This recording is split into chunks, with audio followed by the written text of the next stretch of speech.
আমি শুরু থেকেই বলেছি নির্বাচনের আগে আমি কোটি কোটি টাকা খরচ করব না, লাখ লাখ পোস্টারে আমার শহর আমি নোংরা করব না, অতিরিক্ত লাউড স্পিকার ব্যবহার করে জনগণের দুর্ভোগের কারণ হব না। আমাদের প্রবীণরা, আমাদের যারা অসুস্থ শিক্ষার্থী শিশুরা আছে, তাদের যাতে ভোগান্তি না হয়। কোনো ভাড়া করার শোডাউন আমি করব না। শোডাউনের ক্ষেত্রে এটা কারোই অজানা নয়, কিছু কর্মী থাকে কিন্তু অনেক ক্ষেত্রেই ভাড়া করা মানুষ দিয়ে শোডাউনগুলো করতে হয়। এগুলো আসলে জনসেবার জন্য কতখানি আর কতখানি নিজের ক্ষমতার দাপট দেখিয়ে ভোট নেওয়ার, এটা আপনাদের কাছেই বিবেচনা থাকলো।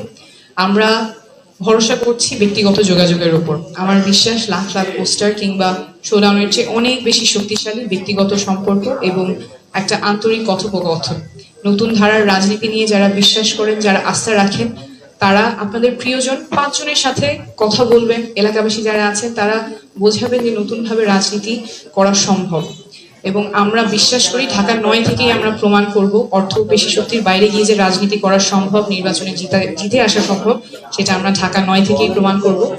সকলকে আহ্বান থাকবে গণভোটে হ্যাঁ এর পক্ষে ভোট দিতে।